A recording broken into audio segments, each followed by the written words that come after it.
পরিবার সূত্রের খবর, রাতে টিভিতে এনআরসি এর খবর দেখে আতঙ্কে সকালে আত্মহত্যা করলেন টালিগঞ্জ আনন্দপল্লীর বাসিন্দা দিলীপ কুমার সাহা। কাল শেষ পর্যন্ত লাস্ট আপনাদের সাথে কি কথা হয়েছিল? না, আমার সাথে কথা হয়েছিল, খাওয়া দাওয়া করেছে, ঘুমালো, সব একবারে খাওয়া দাওয়া ঘুমালো। ওনার শুধু মাথায় শুধু ওই একটাই কথা, এনআরসি। ওই এনআরসি করে উনি আমায় বাংলাদেশ থেকে এসেছি, এনআরসি করেছে, আমাকে ওইখান দিয়ে নিয়ে চলে যাবে।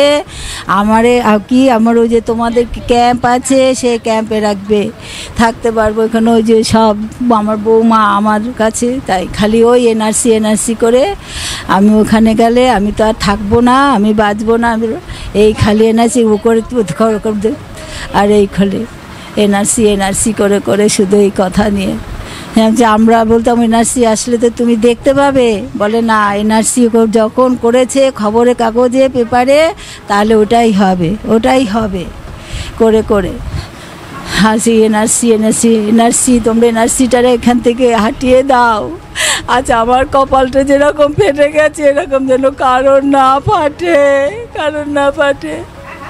তোমরা এগুলো রেখো না, তোমরা এই মিডিয়া ছাড়িয়ে দিয়ে তোমরা মিডিয়াটা করে দাও, দিয়ে যাতে না হয়। আজকে আমার ভালো ছিল, সে কারোর সাথে কোনো দিন কোনো খারাপ ব্যবহার কিচ্ছু করে নাই, এত ভালো লোক ছিল। আজকে এনআরসি করে করে সে আজকে চলে গেল ভয়ে যে আমার কোথায় নিয়ে রাখবে এই ভয় করে করে চলে গেল। আমি আর পাচ্ছি না আমার এত ভালো স্বামীটা, আচ্ছা আমার শেষ করে দিয়ে গেল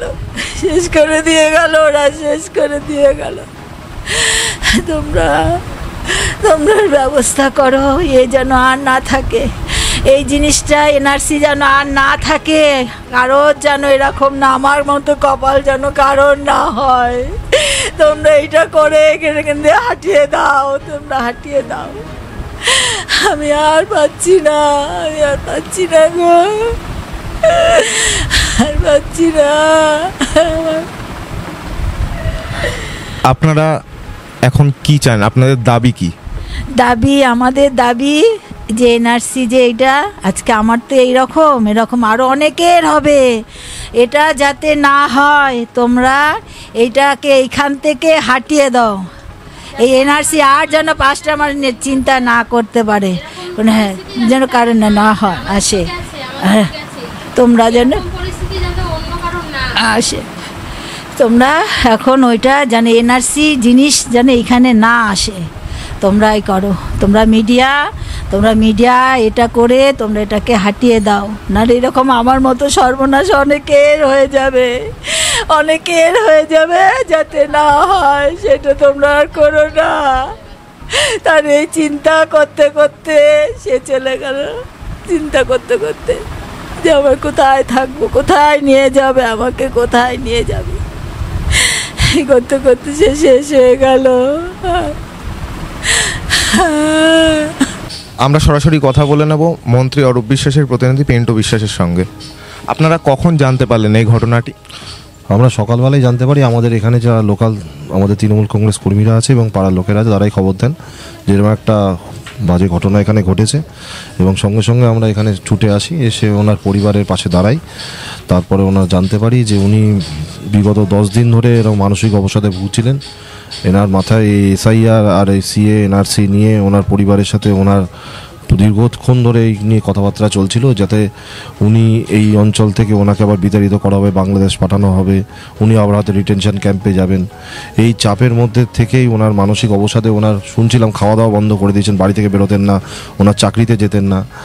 আজকে খুব বাজে একটা মর্মান্তিক ঘটনা আমরা এসে জানতে পারলাম, উনি সুইসাইড করেছেন এবং ওনার পরিবারের প্রতি আমরা সমবেদনশীল এবং আমরা সঙ্গে সঙ্গে বলেছিলাম যে আমরা পুলিশে এবং যাতে পোস্টমর্টম তাড়াতাড়ি হয় এবং আমরা এটা চেষ্টা করছি মানুষের মধ্যে প্রচার করার। আমাদের মাননীয় মুখ্যমন্ত্রী এবং আমাদের এইখানকার বিধায়ক তথা মন্ত্রী অরূপ বিশ্বাস যেটা প্রচার করতে চাইছেন যে এনআরসি আর সিএ কখনোই বাংলায় অ্যাপ্লাই হবে না এবং কাউকেই এই ভয়ে বা প্যানিক অ্যাটাকে থাকতে হবে না, কোনো মানসিক অবসাদে ভুগতে হবে না।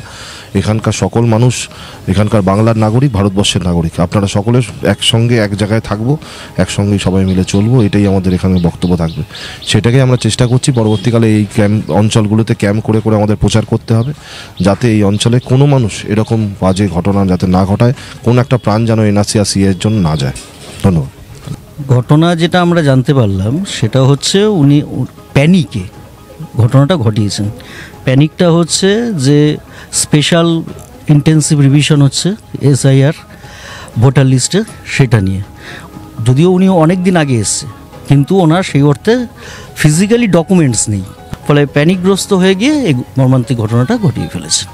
এই হচ্ছে বিষয়। শুধু না, বিভিন্ন মানুষের ক্ষেত্রে, যারা ওপার বাংলা থেকে এসেছেন তাদের ক্ষেত্রে, বিভিন্ন মানুষের ক্ষেত্রে এই ঘটনাটা হতে পারে। সেক্ষেত্রে আপনাদের শেষ অবধি এই ঘটনার শেষ আপনারা কোথায় দেখতে চান? প্রথম কথা হচ্ছে আমরা ভোটার লিস্ট রিভিশনের পক্ষে। যে ডেড ভোটার আছে বা অ্যাবসেন্ট ভোটার আছে সেগুলোকে রিমুভের পক্ষে, কিন্তু রিমুভের নাম করে মানুষকে যে তার নাগরিকত্ব প্রমাণ দিতে হচ্ছে এটা ইলেকশন কমিশনের এখতিয়ারের বাইরে। ফলে এই লড়াই রাস্তায় হবে, এই লড়াই সাংবিধানিকভাবেও হবে। ফলে আমরা এর শেষ দিকে ছাড়ব। আমরা যার জন্য মানুষের কাছে অ্যাপিল করছি যে আপনাদের ভয় পাওয়ার কিছু নেই, এটাকে আমাদের ফেস করতে হবে এবং এই প্রসেসকে মানে ইমিডিয়েটলি বন্ধ করতে হবে। তার জন্য যা যা পদক্ষেপ করা আন্দোলন থেকে কোর্ট অবধি সেটা আমরা করব।